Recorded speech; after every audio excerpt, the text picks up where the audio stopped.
Bueno, buenas noches. La charla es Agricultura Urbana con Sentido y vamos a iniciar con esta frase. La frase nos invita a generar acciones con visión y eso es lo que necesitamos en la agricultura urbana, acciones, pero acciones que tengan un sentido en el territorio, que tengan un sentido en nuestras vidas, que tengan un sentido en el hacer de cada uno de nosotros. O por ejemplo, todos ustedes hoy almorzaron, ¿cierto? ¿Quién levanta? ¿Sí? ¿No? ¿Tenemos hambre? Ok, entonces hay un tema puntual y es de dónde vienen nuestros alimentos. Con esa pregunta los dejo y aquí arranca nuestra charla. Y tenemos unos desafíos. Los desafíos de la ruralidad nos empiezan a decir, bueno, ¿qué vamos a hacer? ¿Cómo vamos a interactuar con el otro? Y empieza el tema del cambio climático. Cómo el cambio climático nos está afectando y todas las teorías del clima y todo lo que esto empieza a generar. Y lo vemos en la ciudad de Medellín. Para nadie es desconocido la situación que tenemos con el aire de nuestra ciudad. Y se vuelve un reto. Y eso es nuestra ciudad. Y ahora vamos mirando hacia el campo y a cómo los agricultores antes podían decir hoy va a llover y ya sabían que iba a llover. Y hacían labores que iban a favor de. Pero también tenemos un tema del territorio, cómo está el territorio actualmente, cómo está dividido, quiénes somos hoy los paisas o cómo consideramos quién es mi vecino o al del lado o al otro.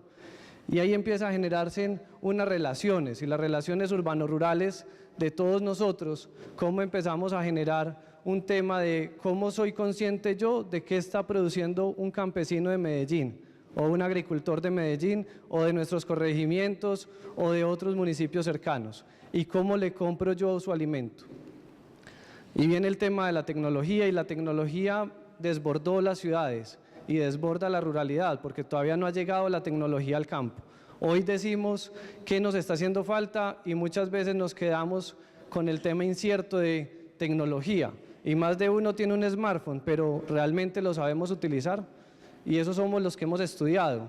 ¿Qué le estamos exigiendo hoy al campesino? La comercialización, temas de comercialización es el cuello de botella de muchos de los proyectos sociales y de impacto productivo que ha tenido el país y Latinoamérica. Se han gastado millones de dólares en proyectos productivos, pero el cuello de botella es la comercialización. ¿Dónde estamos yendo a vender estos productos? La infraestructura. ¿Cuál es el costo de sacar el producto de nuestro territorio y llevárselo al cliente final? A partir de ahí empezamos a decirnos unos a otros, listo, ¿qué hace falta? Vías, acceso, transporte, y empezamos a mirar agroindustria, desarrollos productivos y así sucesivamente. Pero todo esto puede estar bien, pero si no tenemos calidad de vida en el productor y en el campesino y en la ruralidad de nuestro país, algo está fallando. Y cuando hablamos de calidad de vida, pongo otro ejemplo y es, ¿quién de todos nosotros habla con el vecino? ¿Y quién habla con más de 5 vecinos? Y ahí empezamos a incidir en la confianza y empezamos a decir es que ellos se tienen que asociar, pero es que ¿con qué principios? ¿Quiénes somos ejemplo para ellos? Y ahí empezamos a generar un tema de calidad de vida en el territorio. Y ahí está el tejido social. Y esto es el eje central de esta presentación. Y empecemos con este esquema. Este es un esquema interesante. Acá empezamos a ver cómo ha ido creciendo la población mundial a medida que van pasando los años y cómo en el 2050 vamos a ser 9.2 billones de personas en el planeta. Y empezamos a decir, ¿y de dónde van a venir estos alimentos? ¿Será que la agricultura urbana es una opción? ¿O dependeremos siempre de las grandes extensiones y de los grandes productores? Y empiezan a salir este tipo de gráficas. Cuando empezamos a hacer un comparativo de cómo crece la población mundial y cómo decrece el área per cápita productiva de nuestro planeta.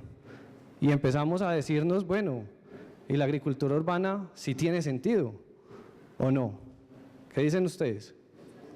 Sí, ok. Y este es el origen y acá entramos en cómo está Medellín, cómo se abastece el área metropolitana, este gran valle central que todos somos orgullosos de vivir en Medellín. Y resulta que de productos importados nos alimentamos de un más o menos 34%. Viene y entra a la ciudad. Eso era de países internacionales. Ahora departamentos del país. Un 37% vienen de departamentos aledaños a Antioquia y un 26% vienen del departamento de Antioquia. Eso que nos genera a nosotros una reflexión o una pregunta, y es ¿de dónde viene la comida que estamos comiendo en el día a día? Más o menos el 3% es lo que produce el área metropolitana. Entonces, empezamos cada vez más a cuestionar, ¿será que la agricultura urbana sí tiene sentido? ¿Será que sí es momento de empezar a producir y tener una capacidad mayor en Medellín y en el área metropolitana para producir comida para todos nosotros? ¿O se nos va a ir pasando la vida y decimos, eso no importa, yo la compro en el Carulla que me queda más cercano? Ahí es donde está el reto de cómo nosotros empezamos a disminuir la producción de la ciudad, cómo empezamos a disminuir esa importación de productos de otros municipios y departamentos. Y esta es la realidad. Entonces esto ya nos resume a nosotros que en un 97% somos dependientes de otros, pero no somos autosuficientes. Y empezamos a mirar un crecimiento acelerado de la ciudad. ¿Cómo crece Medellín? Nuestra Medellín, que es una belleza, todos somos orgullosamente paisas y decimos Medellín, la ciudad de la eterna primavera. Pero resulta que en Medellín pasan cosas muy interesantes. Nosotros y hemos conocido varias experiencias y tenemos experiencias en el borde urbano rural, y hay una reflexión que voy a hacer y me voy a tomar el tiempo de explicar qué traigo aquí en esta mesa. En esta mesa traigo agua para todos. Me imagino que todos conocen la panela, ¿cierto? ¿Sí? ¿A quién le gusta la agua panela? En otros países le llaman tapadulce. Acá tenemos un vaso de agua panela ya terminado. Hicimos magia, pum, aquí ya está. ¿Les parece bien? Y acá tenemos otro segundo vaso. Pero resulta que ustedes han escuchado la teoría del cartón y el agua panela remojada. No. Resulta que hay niños de Medellín que con pedacitos de cartón se alimentan en horas de la mañana, antes de salir a la escuela, se echan unos pedazos de cartón en el agua panela y con esto se van a la escuela. Y esto genera inseguridad alimentaria. ¿Será que la agricultura urbana sí tiene sentido? Y ahora viene el tema de cuántos problemas digestivos genera esto en un niño. Pero vámonos aún más, uno que me parece mucho más interesante, y es cómo creen que se está desarrollando las neuronas de un niño de 0 a 5 años con esta alimentación. Y empezamos a generar un tema de pensamientos no secuencial, y son niños que por ende van a tener un déficit neuronal y no van a conectar el bien con el mal. Y el problema de Medellín no es la violencia, ha sido el hambre, porque eso es lo que hace que estos jóvenes de la ciudad salgan y vean como reflejo o como ejemplo un pelado en moto y una niña al lado, y eso hace que el pensamiento consecuencial, lo primero que se le venga a la mente es yo quiero ser igual a él. Pero si hay otro joven al lado estudiando, matándose, yendo al SENA, a la Nacional o a alguna universidad de Medellín, ellos dicen no, eso genera mucho esfuerzo. Pensamiento fácil, me voy por este lado. Y eso es lo que está pasando en la ciudad. Entonces este contexto no es lejano a nosotros, esto está pasando en las ciudades, esto lo vivimos en Medellín y es una realidad de ciudad. Aquí la importancia es, ¿y esto cómo lo revertimos? Y ese es el reto, revertirlo. Hoy tenemos casos donde hemos hecho o conocemos huertas urbanas donde los niños, a partir de suplir unas necesidades de una huerta cercana a su territorio, han empezado a tomar y a consumir ensaladas, batidos verdes, y a dejar de consumirse este delicioso plato gastronómico, aguapanela con cartón remojado. Ahí está la importancia. Y esto empieza a generar otros ecos. Y cuando hablamos del desabastecimiento de Medellín del 97%, ¿qué pasa cuando hay un paro camionero como el que nosotros vivimos el año pasado? Y es cómo empezamos a generar que los precios de la canasta básica familiar empiezan a crecer y con lo que yo tenía 10.000 pesos para ir a comprar mi mercado ya no me alcanza. Y empezamos a decirnos unos a otros, qué problema el de la ciudad.